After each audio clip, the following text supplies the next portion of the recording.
So as human beings, it's a pretty universal experience for you and I to have some sort of condition, either physical, mental, spiritual, emotional, or otherwise, that we want to heal or we want to improve or we want to change. So what I'm going to do in this video is basically explain and outline how to realistically have this happen, meaning how to actually experience healing and improvement and transformation of a particular situation, whether it be physical, mental, emotional, or spiritual. I'm going to go over kind of the mainstream point of view as far as, if you're going to go to the doctor, you're going to go to kind of mainstream and treatments, and then also take it a step further to the kind of quote natural alternatives, and then take it beyond that to where I really think that we need to be moving towards, where we really need to focus a lot of our attention. So first and foremost, usually when someone has some sort of ailment, they go to mainstream medicine. They go to their doctor, they go to some psychologist or psychiatrist.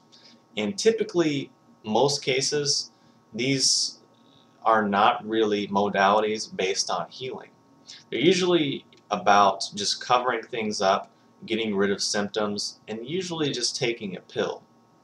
Now, if you don't believe me, you think I'm making that up, do like 5 minutes of research and look at the statistics. They pretty much speak for themselves in the sense of the actual efficacy of the most pharmaceutical drugs, the actual efficacy of surgical procedures, the actual efficacy of the majority of procedures that are done for people on a pretty regular basis. Not to mention the just absolute ridiculous amounts of money that are spent on pharmaceuticals every single year. So I don't really need to belabor or defend that point because it's pretty apparent. So on top of that, usually going to these sorts of practitioners can be rather depressing and rather stressful, meaning it's usually just like, yeah, we don't really understand what your situation is, but here's our best guess. Take these pills, maybe it'll work, maybe the side effect of that pill will work, etc. So another thing that we'll notice from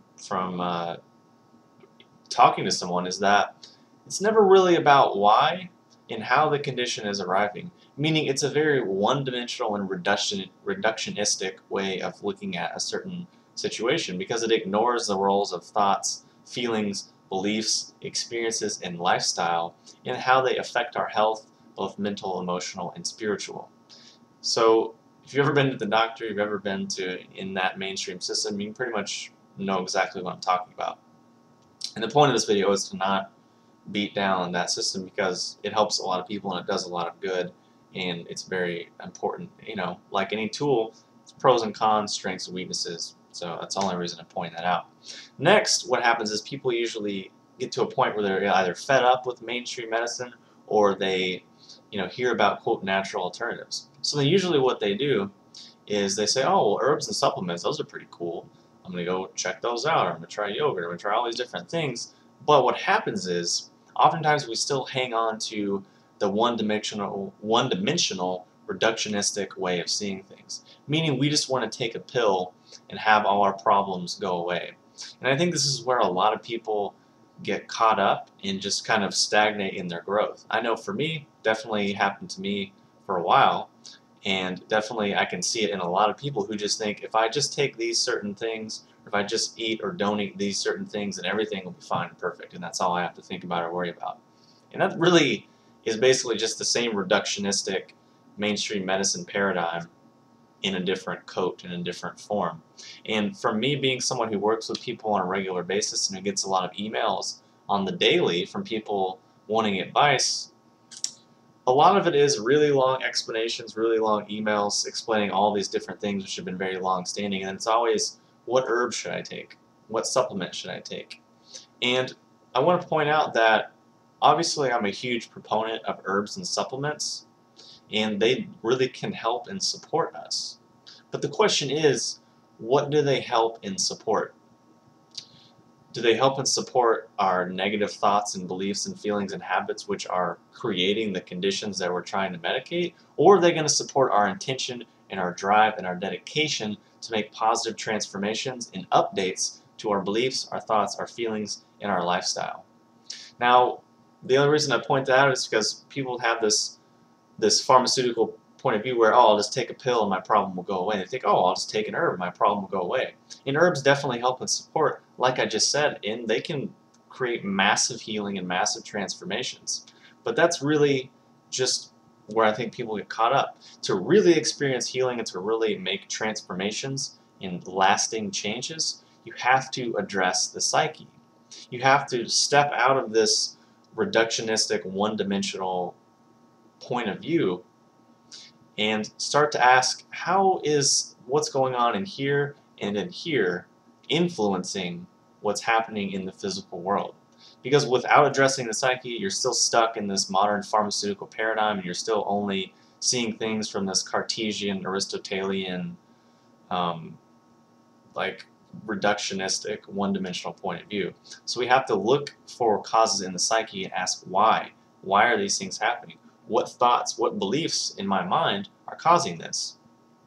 And usually what's causing these various ailments is, things that are limiting beliefs, or called poison arrows, or distorted self-images, and past traumatic experiences, which are all floating around in our psyche and causing emotional distortion, energetic distortion, and a lot of things which basically manifest physically, because that's how it's going to get our attention. Because we're an extroverted culture, we're an extroverted society, and we don't usually dedicate a lot of time to inner self-reflection. So the only way that we're going to pay attention to an underlying issue is for it to manifest physically, because that's how we have been trained to interface with reality. So, how do we do this? How do we start to figure out what's going on in here and how it influences things? Well, it takes self-examination, a lot of inner work, and reflection. And many of the things which I've talked about in past videos, and many of the things which I'll be talking about in the future, because this is something that I've arrived at a while ago and has been coming into my own personal life, and realizing that for so long I bought into all this junk about, oh, take a pill and your problem goes away. And then I thought, oh wait, that's silly. And then I bought into, oh well, if I just eat the right way, or take the right herbs and supplements, or if I just do this little box, then everything will be fine. When in reality, all these little boxes are supportive. They're pieces of the pie. And if we want the real result, if we really want transformation and growth and change and healing and improvement, we have to have all these things in place. Herbs and supplements and diet and lifestyle to help support it, but then we have to look in the psyche to figure out what's going on. So just two quick examples of how we can start this process. So a lot of things people ask me is, oh, what's the best herb for depression? And many herbs, many supplements can help with neurotransmitters and modulate physical processes. But the biggest question is, why are you depressed? What is the depression trying to tell you? What is it that you're not expressing that you need to express? What about yourself are you not embodying into the world and thus feeling depressed and repressed? Those are questions that need to be asked also. Another example is, what's the best herb for anxiety and depression? Again, so many herbs and supplements which can really help those things out. And we need to ask, well, why are we anxious? What is it we're afraid of? When did it start? Why? What situations does it come up in? Is it every situation or only certain situations? Okay, what about that situation are we really afraid of? And basically what happens is our mind starts to throw out really generic and vague answers like, oh, I just don't like going there. And then that's really not what it's about. So we start off vague and just generic and break it down and break it down. And usually it's just because, well, actually what it was is when I was a kid, I went to this one place with my parents, and it was really scary and it was overwhelming. And then because of that, I associated all similar things with that same experience. Thus, anytime I try to do something similar, I have anxiety, and that's really what it's about. Because that's usually what it boils down to. So it takes time, energy, dedication, and a reflection to get to the root cause. And herbs and supplements and all of these things are amazing and totally life transformative, but they're not pharmaceutical drugs. And the point I'm trying to make in this video is to move out of this one-dimensional point of view where we're trying to fix everything through our mouth and start to obviously take the right herbs and supplements to support us, but to support our positive intentions, to support our desire for growth and transformation.